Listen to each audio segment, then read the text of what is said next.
সাত সকালে গুরুদেব কি আবার কোনো চিঠি পাঠালো নাকি? এ তো কুখ্যাত খুনি বিল্লা পাঞ্জার চিঠি। লটারির 5 লক্ষ টাকা নিয়ে আজ রাতেই পুরনো মন্দিরের পেছনে আসবি, নয়তো আমার গুলি তোর মাথার খুলি উড়িয়ে দেবে বিল্লা পাঞ্জা।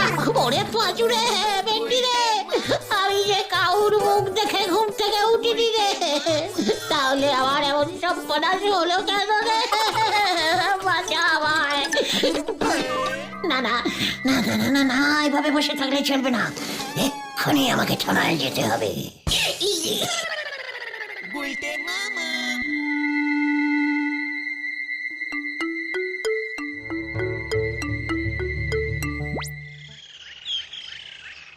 কাণ্ড, এই কাণ্ড তো তুমি বাদিয়েছো হে গুলটে। ওই নরার দৌলতে এই গলতপুর কেন, আশেপাশের 4-5টা গ্রামও জেনে গেছে তুমি কি কাণ্ড। মানে তুমি যে 5 লক্ষ টাকা লটারি পেয়েছো।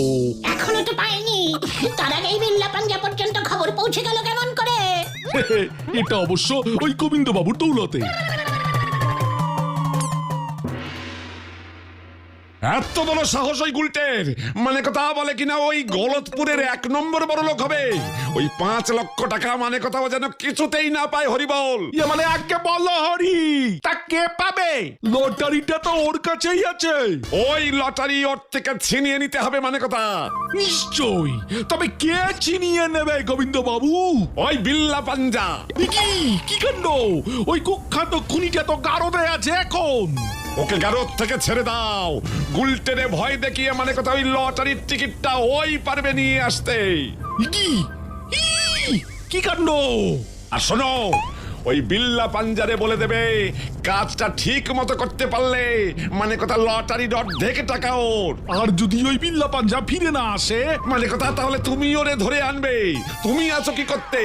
আর আমার এই পরিকল্পনাটা যদি সফল না করতে পারো মানে কথা, তবে গত 1 বছরে যত লাউ যত কুমড়ো তোমারে আমি দিয়েছি গুনে গেথে তার সব ফেরত দেবে মানে কথা। এই তোমারে আমি বলে দিলাম হরিবল। মানে আগে বলো হরি। সে যে অনেকগুলো লাউ কুমড়ো ভায়া, তাই আমি নিরুপায় হয়ে আজ সকালে বিল্লা পাঞ্জাকে ছেড়ে দিয়েছি।